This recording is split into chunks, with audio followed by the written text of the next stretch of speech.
Welcome back to Flekar and Inspire, where real moments and powerful perspectives meet. This is the place where stories unfold beyond the headlines, with a voice that echoes truth, tension, and sometimes even a little controversy. If you're here, you're someone who wants to see the story behind the story, raw, unfiltered, and authentic. Let's get into it. It started like any other high-profile sit-down.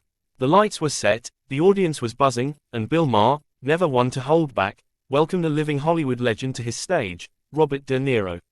Known for his decades of cinematic brilliance and a career built on grit, intensity, and a no-nonsense personality, De Niro has also become more outspoken in recent years, especially when it comes to his political views.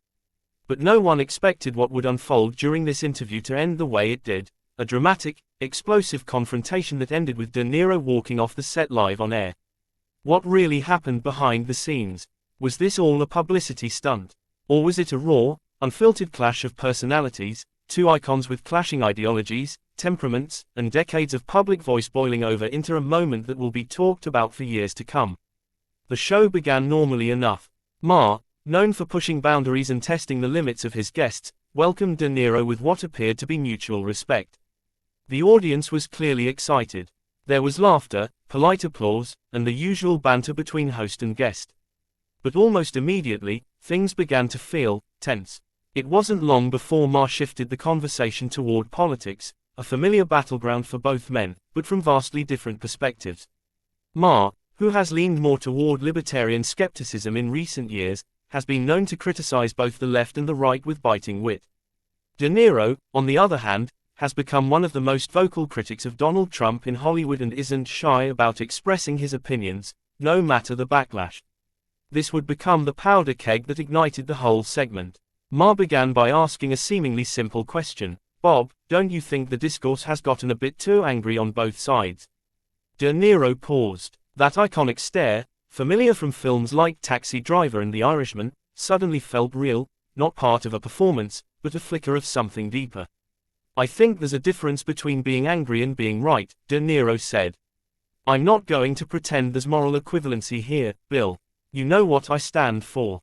Maher, never one to back down, smiled slightly. "But don't you think sometimes the way you express yourself can turn people off? I mean, calling Trump names, yelling on stage, it doesn't really bring people together." That was it, the spark. De Niro leaned in, visibly agitated. "You want me to sugarcoat fascism? You think calling out lies and hatred is too much? I'm not playing nice with people who are actively trying to destroy this country." The audience shifted. Some clapped. Others fell silent. The tension was thick. Maher responded, "I'm just saying, yelling doesn't always win hearts.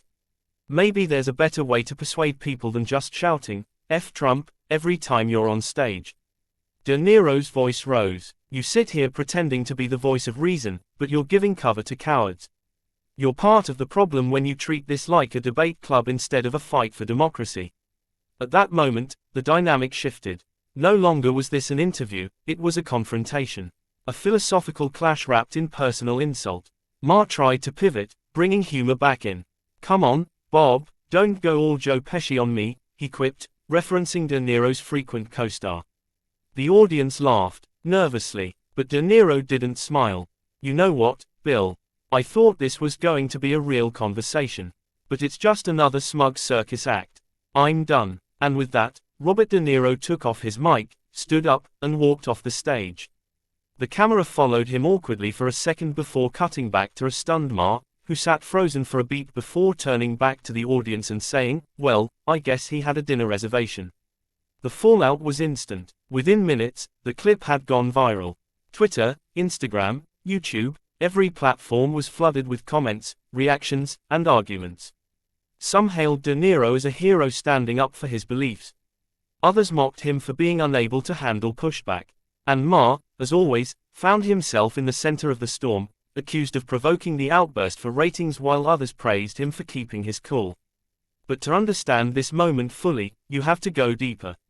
This wasn't just a clash of egos. It was a mirror of something bigger, a reflection of the divide that's tearing through America right now.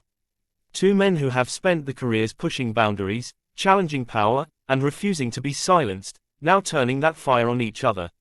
What does it say about us that even our public figures, Our so-called cultural thought leaders can't have a civil conversation without it descending into anger and exit. Behind the scenes, sources say De Niro was fuming even before the segment. According to one crew member who spoke anonymously, De Niro had asked not to be baited into a political debate, wanting instead to focus on his new film and upcoming charity work.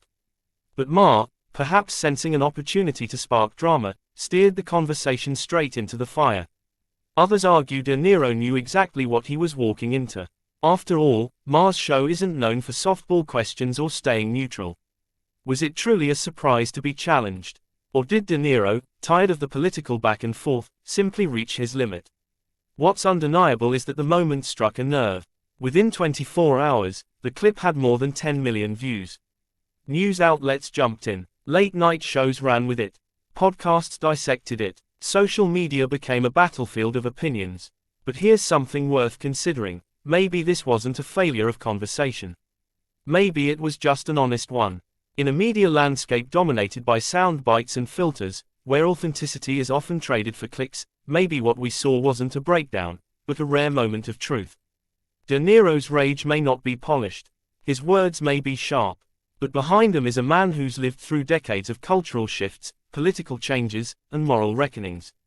To him, this isn't just about Trump or Maher or even the show. It's about a fundamental line he sees being crossed, a line that, in his view, can't be met with moderation or clever jokes. And Maher, for his part, has long positioned himself as a truth-teller, someone who sees the absurdity in all sides.